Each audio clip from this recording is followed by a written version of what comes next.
Capítulo 4. Conhecimento especializado. Experiências e observações pessoais. O quarto passo em direção à riqueza. Existem dois tipos de conhecimento: o geral e o especializado. Quando se trata de ganhar dinheiro, pouco importam a quantidade e a qualidade do conhecimento geral. O corpo docente das grandes universidades reúne praticamente todas as formas de conhecimento geral acumulado pela civilização. No entanto, a maioria dos professores tem pouco ou nenhum dinheiro. São especializados no ensino do conhecimento e não em sua organização e utilização. O conhecimento só atrai dinheiro quando direcionado de forma organizada e inteligente, por meio de planos de ação práticos com um fim específico. O desconhecimento desse fato tem sido motivo de confusão para milhões de pessoas que acreditam falsamente que conhecimento é poder. Nada disso. O conhecimento é apenas poder em potencial.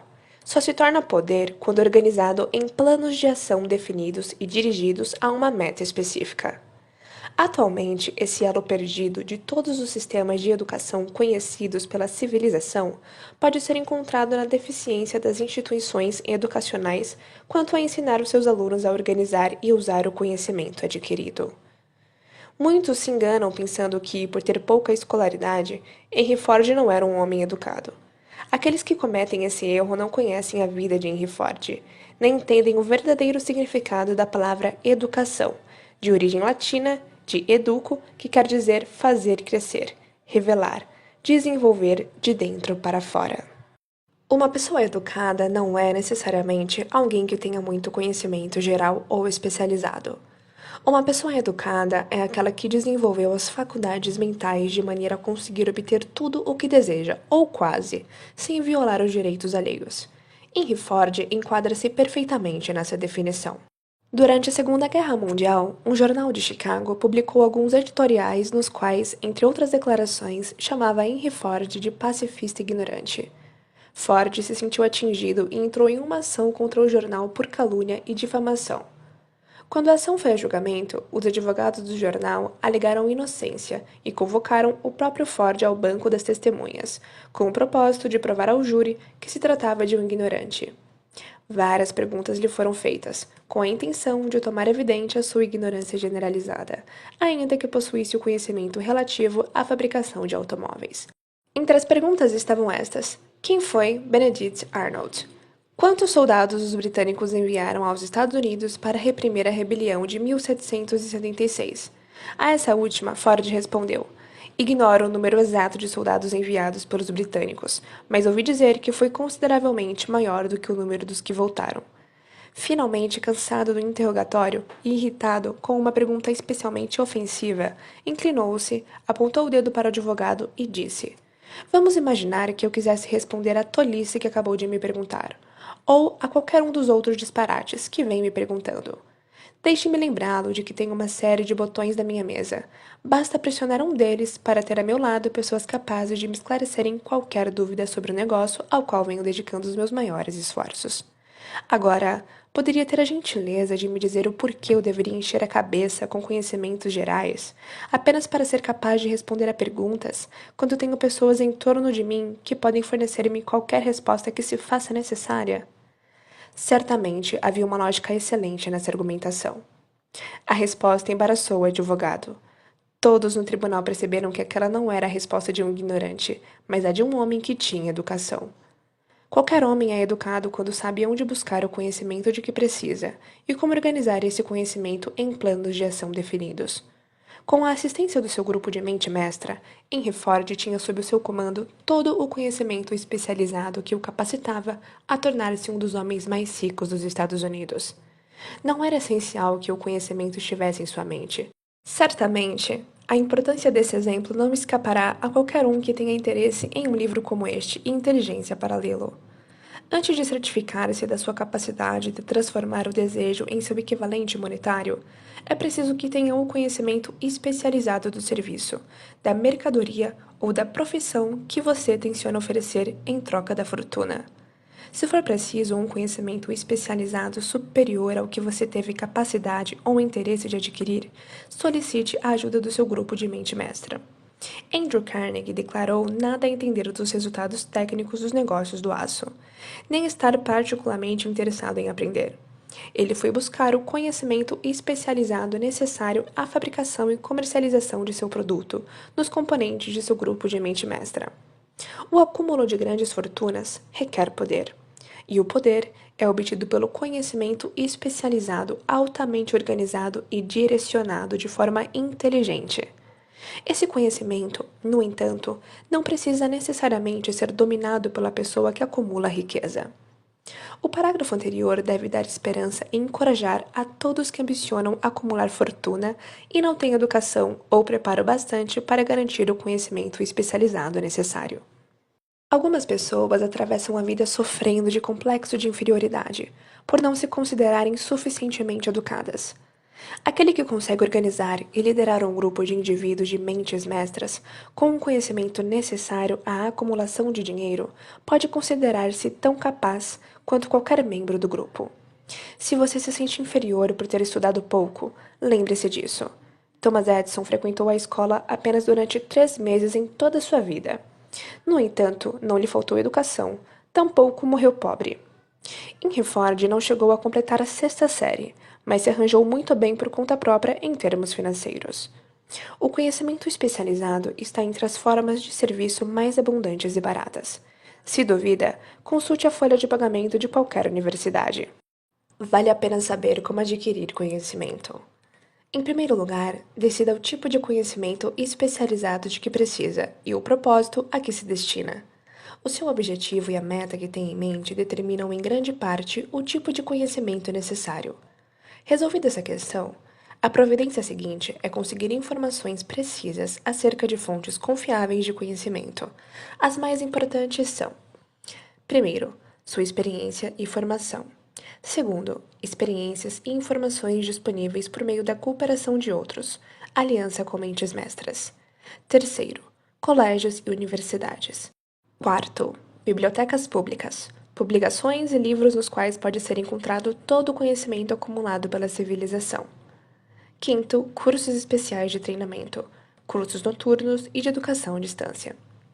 O conhecimento adquirido deve ser organizado e colocado imediatamente em prática, com um propósito definido, de acordo com planos práticos já elaborados. O conhecimento só tem valor se for obtido por intermédio de sua aplicação, com vistas a um fim louvável. Eis aí uma das razões da pouca valorização dos títulos acadêmicos. Eles representam nada mais do que conhecimento variado. Se você pretende continuar a estudar, determine primeiro o propósito desse conhecimento adicional, e depois procure fontes confiáveis em que possa obter tal tipo de informação. Indivíduos bem-sucedidos em todos os setores nunca param de estudar, buscando aprender sempre mais sobre o que se relaciona a seu maior propósito, negócio ou profissão. Os mal-sucedidos frequentemente cometem um erro de acreditar que o período de aquisição de conhecimento termina com a formatura. Na verdade, as instituições de ensino fazem pouco mais do que simplesmente mostrar o caminho para a aquisição de conhecimento prático. Este mundo transformado em que vivemos trouxe a necessidade de mudanças importantíssimas nas políticas educacionais. A ordem do dia é especialização. Essa afirmativa foi enfatizada por Robert Moore, encarregado de contratações da Universidade de Columbia. O texto encontra-se reproduzido a seguir. Os especialistas mais procurados. Os candidatos com algum tipo de especialização são particularmente requisitados pelos empregadores, graduados em administração de empresas com treinamento em contabilidade e estatística, engenheiros de todas as áreas, jornalistas, arquitetos, químicos e também estudantes universitários do último ano que se destaquem em atuação e liderança. Aquele que tem um bom desempenho em sua área, um bom relacionamento com todos os tipos de pessoas e formação adequada possui nítida vantagem sobre o profissional estritamente acadêmico. Alguns, em razão das suas amplas qualificações, recebem várias ofertas de trabalho, até 6 ao mesmo tempo, às vezes. Discordando da ideia de que o aluno de conceito A invariavelmente consegue os melhores empregos, Moore disse que a maioria das companhias não se preocupa apenas com os resultados acadêmicos, mas também com as atividades exercidas e a personalidade do candidato. Um representante de uma grande indústria, líder no setor, ao escrever Amor a respeito da possível contratação de alunos do último ano, disse: "Estamos interessados principalmente em encontrar pessoas que consigam fazer progressos excepcionais na área de gerenciamento. Por isso, damos mais importância às qualidades de caráter, inteligência e personalidade do que à formação específica." Proposta de estágio. Propondo um sistema de estágio de estudantes em escritórios, lojas e indústrias durante as férias de verão, Moore sugere que somente depois de 2 ou 3 anos de universidade os alunos sejam convidados a escolher um curso definido. As instituições educacionais de ensino superior precisam encarar a realidade. Atualmente, todas as ocupações e profissões exigem especialização, disse Moore, insistindo em que tais instituições assumam uma responsabilidade mais direta sobre a orientação vocacional. Uma das mais confiáveis e práticas fontes de conhecimento à disposição de todos quando precisem de conhecimento especializado são os cursos noturnos, encontrados na maioria das cidades grandes. O ensino à distância também oferece formação nas mais variadas áreas que possam fazer parte dos cursos de extensão. Duas vantagens de fazer um curso sem sair de casa são a flexibilidade do programa e a facilidade de estudar durante o tempo livre. Outra estupenda vantagem dos estudos em casa, desde que o curso seja bem escolhido, é o fato de a maior parte dos programas de ensino à distância oferecer a possibilidade de consulta, o que vem a ser uma ajuda inestimável para quem necessita de conhecimento especializado. O aluno pode esclarecer suas dúvidas onde estiver. Tudo o que se adquire sem esforço e sem custos é geralmente pouco valorizado. Talvez por isso muitos desperdicem a maravilhosa oportunidade oferecida pelas escolas públicas. A autodisciplina, resultante de um programa definido de estudo especializado, contrapõe-se ao desperdício da oportunidade de um conhecimento adquirido sem qualquer custo. As instituições que oferecem ensino à distância são altamente organizadas. Por cobrarem taxas relativamente baixas, são forçadas a insistir no pagamento imediato. Sabendo que tem de pagar pelo curso, qualquer que seja o seu desempenho, o aluno muito raramente abandona os estudos antes da conclusão. Talvez essas instituições ainda não se tenham dado conta de que seus departamentos de cobrança constituem a melhor forma de treinamento em decisão, agilidade, ação e hábito de completar as tarefas. Aprendi isso por experiência própria. Há mais de 25 anos, matriculei-me num curso por correspondência em propaganda. Depois de 8 ou 10 aulas, parei de estudar, mas a escola não parou de enviar a cobrança. Ademais, insistia no pagamento, quer mantivesse meus estudos ou não. Decidi que, tendo que pagar o curso, já me comprometera legalmente, eu completaria as aulas e faria valer o meu dinheiro. Na época, considerei injusto o sistema de cobrança da escola. Mais tarde, porém, compreendi ter sido aquela uma parte apreciável do meu treinamento, sem qualquer custo adicional. Forçado a pagar, fui em frente e completei o curso. Anos depois, o treinamento cumprido, meio a contragosto, em muito me ajudou a ganhar dinheiro. Os Estados Unidos, por exemplo, contam com o que é considerado o melhor sistema de escolas públicas do mundo. Somas fabulosas são investidas em ótimos prédios e em transporte, para que os estudantes moradores de distritos rurais possam ter acesso às melhores escolas. Mas existe um inacreditável ponto fraco nesse maravilhoso sistema: é gratuito. O ser humano, por uma das suas mais estranhas peculiaridades, só valoriza o que tem preço. As escolas e bibliotecas públicas não impressionam o povo porque são de graça. Por isso, muita gente acha necessário um treinamento adicional antes de procurar emprego ao terminar os estudos. Também é o principal motivo pelo qual os empregadores dão maior consideração aos empregados que fazem cursos à distância. Pela experiência, concluíram que qualquer pessoa que se dispõe a aproveitar parte do seu tempo livre para estudar em casa tem em si as qualidades do líder. Que não se veja aí um gesto caridoso de reconhecimento, mas uma decisão sensata no aspecto profissional por parte dos empregadores. Só existe uma fraqueza nas pessoas para a qual não há remédio: total falta de ambição. Aqueles que reservam tempo livre para estudar em casa, assalariados especialmente, raramente permanecem muito tempo na parte inferior da pirâmide. Sua atitude abre o caminho para a subida, removendo obstáculos e conquistando o interesse e a simpatia daqueles que têm o poder de colocá-los ao alcance da oportunidade. O ensino à distância é especialmente adequado àqueles que trabalham o dia todo e sentem falta de um conhecimento especializado, mas não dispõem tempo para voltar à escola. As mudanças nas condições econômicas tornaram necessário que milhares de pessoas buscassem novas fontes de renda. Para a maioria delas, a solução está na aquisição de conhecimento especializado. Muitos serão forçados a mudar inteiramente de ocupação. Quando percebe que uma certa linha de produtos não está vendendo, o comerciante substitui por outra de maior aceitação. Quem vende serviços pessoais também precisa ser um comerciante eficiente. Se não houver retorno, deve mudar para outra área onde haja maiores oportunidades. Stuart Austin cursou engenharia civil e seguiu essa linha de trabalho até que as condições econômicas limitaram o mercado, tornando a sua atividade pouco rentável. Depois de avaliar as suas possibilidades, optou pela área da advocacia. Voltou à faculdade e frequentou cursos voltados para o direito empresarial. Embora a economia ainda não estivesse inteiramente recuperada, ele completou os estudos, foi aprovado pela Ordem dos Advogados e logo progrediu na profissão. Em seu escritório de Dallas, no Texas, na verdade, teve até de recusar clientes. Apenas para eliminar qualquer sombra de dúvida e antecipar-me às desculpas dos que dirão: não posso voltar a estudar porque tenho família para sustentar. Ou estou velho demais. Acrescento a informação de que Weir tinha mais de 40 anos e era casado quando voltou à faculdade. Além disso, por ter selecionado cuidadosamente as matérias, ele completou em 2 anos o curso que a maior parte dos alunos de direito fazem em 4 anos. Vale a pena saber como adquirir conhecimentos. Aquele que para de estudar simplesmente porque terminou o curso está para sempre e irremediavelmente condenado à mediocridade, qualquer que seja a sua área de atuação. O caminho do sucesso é o caminho da aprendizagem contínua. Vamos ponderar sobre uma circunstância específica. Durante a depressão econômica nos Estados Unidos, um vendedor de mercearia perdeu o emprego. Como tiver algum contato com a contabilidade da loja, resolveu fazer um curso sobre o assunto. Em seguida, familiarizou-se com os mais modernos equipamentos de escritório e os recursos disponíveis para os contadores. Assim, iniciou um negócio próprio, começando pelo dono da mercearia na qual havia trabalhado. Ele fez contratos de serviços de contabilidade com mais de 100 pequenos comerciantes, por uma modesta taxa mensal.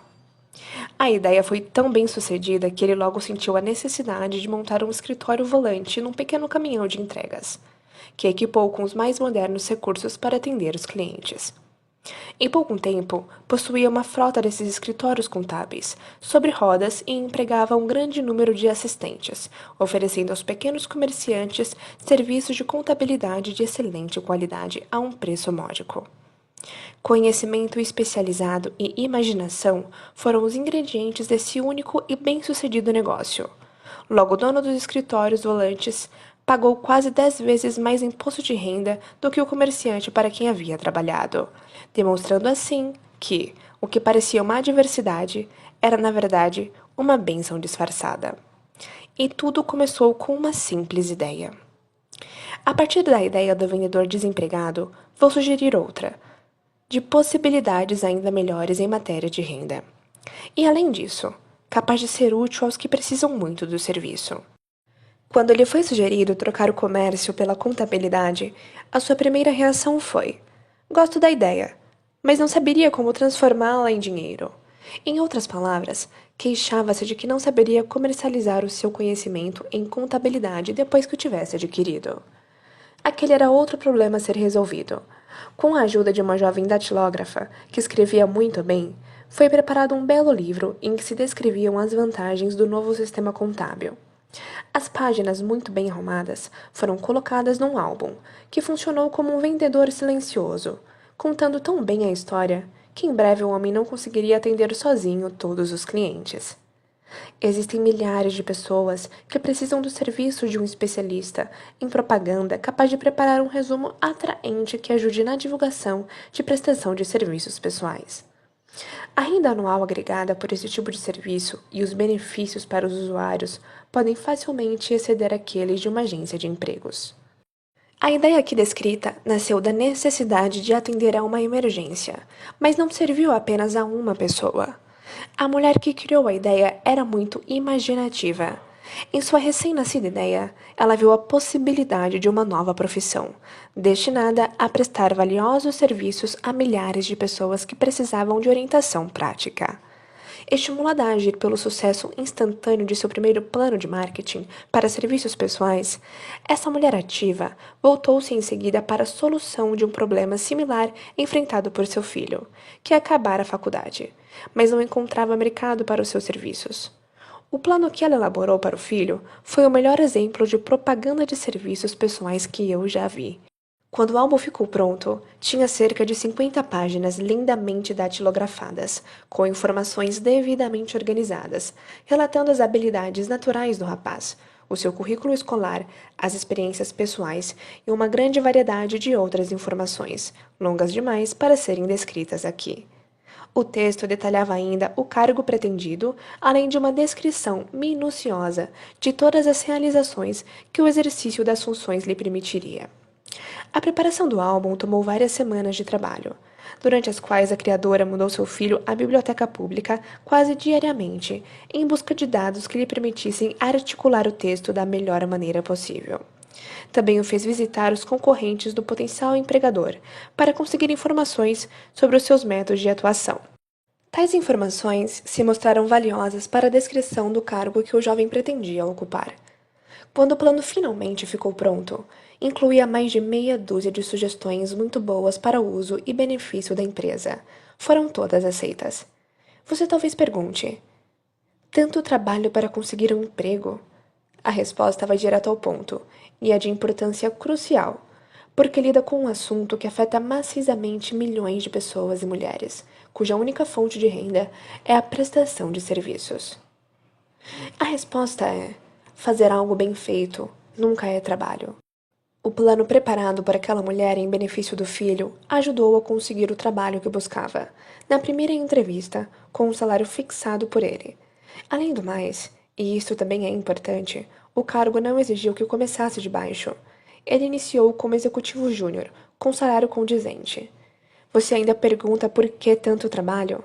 A apresentação planejada da proposta desse rapaz certamente serviu para poupar-lhe uns 10 anos do tempo que levaria para chegar à posição de onde partiu, caso tivesse começado de baixo e trabalhado para conseguir subir. A ideia de começar de baixo e trabalhar para subir pode parecer segura, mas a principal objeção a ela é a seguinte: muitos dos que tentam seguir esse caminho jamais chegam a levantar suficientemente a cabeça para serem vistos pela oportunidade. Assim, permanecem onde estão. É importante lembrar também que o panorama visto de baixo não é dos mais animadores. A tendência é sufocar a ambição. Nós chamamos de cair na rotina, isto é, aceitar o destino, pelo hábito de executar todos os dias as mesmas tarefas. É muito difícil abandonar um hábito arraigado. Eis aí outra razão que justifica a ideia de começar 1 ou 2 degraus acima do ponto mais baixo. Fazendo assim, forma-se o hábito de olhar em torno, de observar como os outros seguem adiante, de perceber a oportunidade e abraçá-la sem hesitação. Dan Halpin é um esplêndido exemplo do que quero dizer. Durante os seus dias na faculdade, foi responsável pelo famoso time de futebol do Notre Dame durante o Campeonato Nacional de 1930, sob a direção do falecido Kenneth Hockney. Talvez o grande treinador de futebol o tenha inspirado a pensar grande e a não confundir derrota temporária com fracasso. Assim como Andrew Carnegie, o grande líder industrial inspirou seus funcionários a estabelecer metas ambiciosas. Seja qual for o caso, o jovem Halpin terminou a faculdade num momento especialmente desfavorável, quando a crise econômica norte-americana havia feito escassearem os empregos. Assim, após uma passagem muito rápida pelos bancos de investimento e pela indústria cinematográfica, ele pegou a primeira função com certo potencial que conseguiu encontrar: vendedor de aparelhos auditivos elétricos, com comissão sobre as vendas. Qualquer um poderia começar nesse tipo de trabalho, e Halpin sabia disso, mas foi suficiente para lhe abrir as portas para uma oportunidade. Por quase 2 anos continuou em um emprego que não era de seu agrado, e teria continuado assim, se não fosse sua inquietação. Primeiro conquistou a posição de gerente assistente de vendas.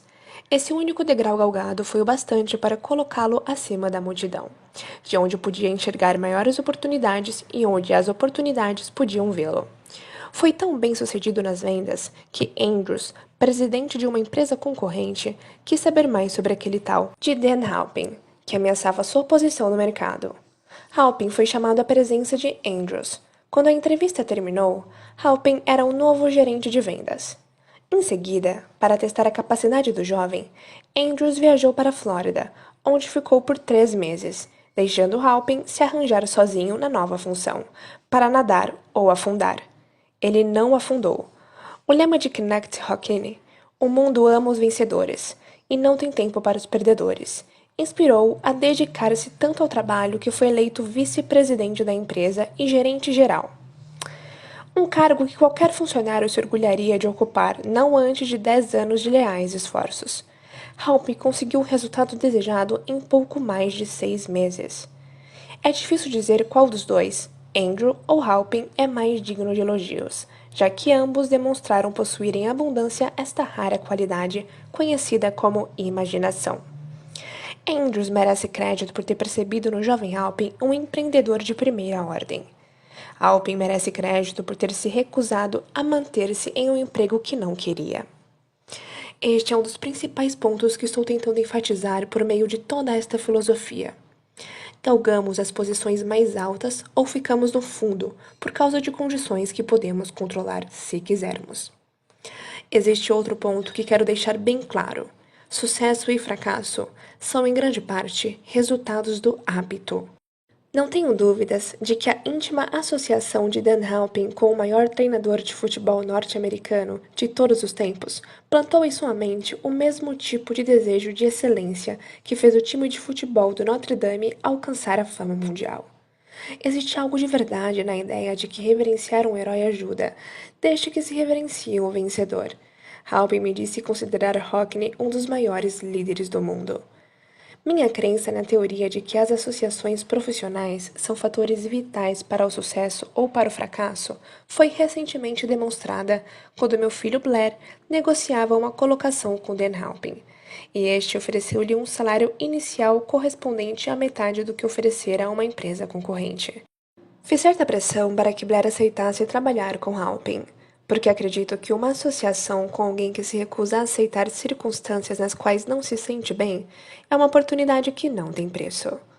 A base da pirâmide é um lugar monótono, sombrio e desvantajoso para qualquer um. Eis aí a razão pela qual me demorei tanto descrevendo como a lentidão do começo pode ser evitada com um bom planejamento. Por isso também dediquei tanto espaço ao relato da história da mulher que, inspirada pelo desejo de fazer um ótimo trabalho de planejamento para que o seu filho tivesse uma oportunidade favorável, acabou criando uma nova profissão. Com a mudança de condições antecipada pelas transformações da economia, veio a necessidade de novas e melhores técnicas de marketing de serviços pessoais. É difícil determinar porque ninguém havia ainda descoberto essa oportunidade sensacional, tendo em vista que mais dinheiro muda de mãos em troca de serviços pessoais do que por qualquer outro motivo. A soma paga mensalmente a pessoas que trabalham por salários ou remuneração é tão vultosa que fica em torno de centenas de milhões de dólares, e a distribuição anual chega a bilhões. Talvez alguns possam achar nessa ideia brevemente exposta o núcleo de riquezas que desejam. Ideias muito menos interessantes foram a semente da qual brotaram grandes fortunas. A ideia de Woolworth de criar lojas que vendiam produtos a 5 a 10 centavos, por exemplo. É bem mais simples, mas gerou fortuna para o seu criador. Aqueles que enxergarem a oportunidade por trás dessa sugestão encontrarão uma ajuda valiosa no capítulo sobre planejamento organizado. Ao mesmo tempo, um eficiente profissional de marketing fará bons negócios, onde houver gente à procura de melhores mercados para serviços pessoais. A aplicação do princípio da mente mestra pode garantir a alguns, com talento apropriado e a disposição de formar alianças, uma atividade rapidamente rentável. Um dos participantes do grupo precisaria escrever bem e ter aptidão para anunciar e vender. Outro deveria ser excelente digitador e redator. E outro ainda teria de ser alguém com bom faro para os negócios, de primeira classe, que faria o mundo tomar o conhecimento dos serviços oferecidos. Se uma só pessoa possuir todas essas habilidades, pode levar o negócio sozinha, até que o excesso de trabalho a obrigue a contratar mais funcionários. A mulher que preparou o plano de venda de serviços pessoais para o seu filho passou a receber pedidos de elaboração de planos similares para outros que desejavam fazer o marketing de seus serviços, melhorando assim a renda. Ela formou uma equipe de especialistas em datilografia, arte e redação, que tinha capacidade de dar a cada caso uma roupagem interessante, de modo que os serviços do cliente passassem a ser muito mais bem remunerados. Sua confiança na própria capacidade era tal que ela aceitava como parte do pagamento uma porcentagem sobre o aumento do faturamento do cliente. Não devemos supor que o seu plano consista simplesmente em uma técnica de vendas inteligente, com a qual ela auxiliava os clientes a receber mais pelos mesmos serviços que prestavam anteriormente por preço menor. Ela se preocupava com os interesses do comprador e também com os do vendedor de serviços pessoais. Assim, preparava o plano de modo que o empregador tivesse um retorno integral sobre o dinheiro que pagava mais. O método pelo qual atingia esse impressionante resultado é um segredo profissional que ela não revelava a ninguém, exceto aos seus clientes. Se você tem imaginação e procura uma maneira mais lucrativa de prestar os seus serviços pessoais, essa sugestão pode ser o estímulo que lhe faltava. Uma ideia é capaz de gerar uma renda bem maior do que ganha a média dos médicos, advogados ou engenheiros, cuja formação exigiu vários anos de estudo. A ideia é vendável para aqueles que procuram novas colocações em praticamente todas as carreiras que exijam capacidades executivas ou administrativas, e para os que desejam um aumento de salário em seus cargos atuais. Não existe preço fixo para boas ideias. Por trás de toda boa ideia, existe um conhecimento especializado. Infelizmente, para aqueles que não encontram fartura de riquezas, o conhecimento especializado é mais abundante e mais facilmente adquirido do que as ideias. Graças a essa verdade incontestável, existe uma demanda generalizada e crescente de indivíduos capazes de ajudar outros a venderem vantajosamente os seus serviços pessoais. Capacidade quer dizer imaginação, a qualidade única necessária à combinação de conhecimento especializado com ideias, sob a forma de planejamento organizado, a fim de descobrir riquezas. Se você tem imaginação, este capítulo pode trazer de presente uma ideia suficientemente boa para dar início às riquezas que deseja. Lembre-se, a ideia é o principal. O conhecimento especializado pode ser encontrado ali na esquina, em qualquer esquina. Parabéns por você ter finalizado mais esse capítulo. Te vejo no 5º capítulo, Imaginação, a oficina da mente. O 5º passo em direção à riqueza. Até a próxima!